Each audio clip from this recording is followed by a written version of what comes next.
السلام عليكم ورحمة الله وبركاته. أخوتي خواتاتي في كل مكان، في أي مكان نحييكم بتحية الإسلام كما تعودتوا عليا دائما. اليوم جيتكم بهذا الوصفة الصحية الطبيعية المليحة بزاف والبنينة بزاف للناس اللي يديروا حمية غذائية، ولا للناس اللي عندهم لا طونسيون، ولا للناس ديابيتيك، للناس اللي يديروا كما نقولوا حنايا عندهم بروبلام في الهضم، ولا اللي عندهم لي كوستيباسيون. ولا هذه الوصفة لكم صحية للناس العاديين اللي ما لا. هذا الوصفة مليحة بزاف وبنينة بزاف وطبيعية، يعني هي نوعا ما أكيد فيها الجلوتين، ماهيش خالية من الجلوتين، لكن ما نكتروش، يعني يبقى فيها نوعا ما خبز بالتشيشة أو البلبولة. عندي في هذا الوصفة التشيشة ولا البلبولة نديروها. عندي في هذه الوصفة عندي كيلو ونص أو كيلو 500 غرام تاع تشيشة، نديرها في الماء سخون ونخليها حوالي ساعتين ما أكثر تتشمخ في هذا الماء حتى تغلظ الحبات تاعها وتشرب هذاك الماء. من بعد نديروها في قصعة، نفروها في قصعة كما راكم تشاهدوا، ولا شفنا فيها الماء بزاف نقصوا منها الماء. وعندي نص كاس تاع زيت الزيتون، 3 فصوص تاع توم نضيفهم. عندي في هذا الوصفة مغرفة كبيرة تاع زعتر، هذا كاختيار اللي حب يضيفه، مع انه ما راح يبان هذاك الثوم وهذاك البنة تاع الزعتر. هذه تساعد بزاف في الهضم.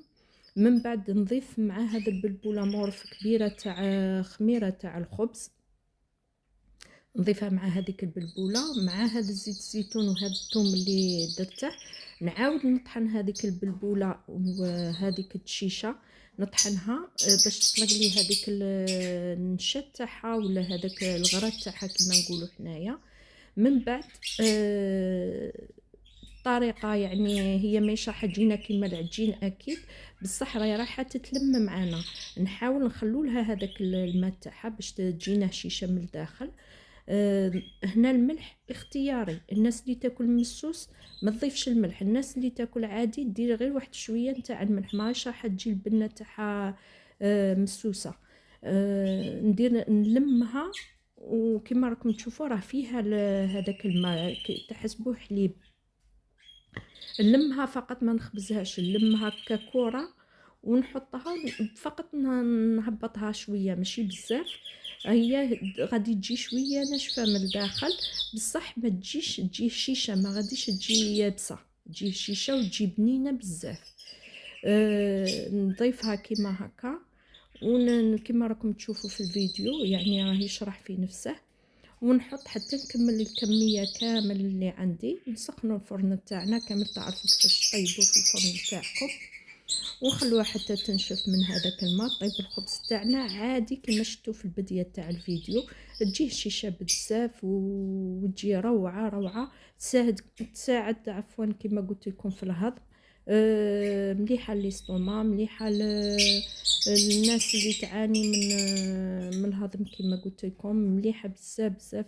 هذه الوصفه ما شاء الله مجربه، يعني مشبعه، تشبعك لمده طويله. فقط قرص منها يعني خبزه صغيره منها تاكلوها مع الخضر، تعطيكم مده طويله وانتم شبعانين، يعني ما تحتاجوش انكم تزيدوا تاكلوا يعني حاجه واحده اخرى.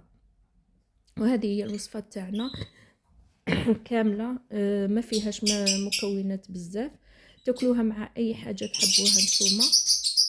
وهذه هي النتيجه الاخيره تاعها، تجي على هذا الشكل، تجي كيما خبز الشعير، لكن هي بالشيشه او بالبلبوله. في كل مكان كيفاش يعيطوا لها، مانيش عارفه مناطق واحده اخرى كيفاش يقولوا لها، احنا نقولوا لها تشيشه. والتشيشه تاعنا هذه محمصه يعني مقليه، التشيشه هذيك البيضاء. وهذه هي طريقتي اللي درتها انا بها. نتمنى انكم تجربوها، تجي بنينه بزاف. والزعتر راكم عارفين منافعه، والثوم راكم عارفين منافعه، واللي ما يعرفش المنافع تاعها يدخل لجوجل ويبحث ويشوف منافع الزعتر ويشوف منافع الثوم. وبهذا كملت الفيديو تاعي، ونقول لكم ما تنساوش خوتي خواتاتي، فضلا منكم وليس امرا، ما تنساوش ابوني في قناتي، ولايكاتكم تعليقاتكم وأكون لكم شاكرة. إلى فيديو آخر إن شاء الله. دمتم لي سالمين وفي أمان الله وحفظه.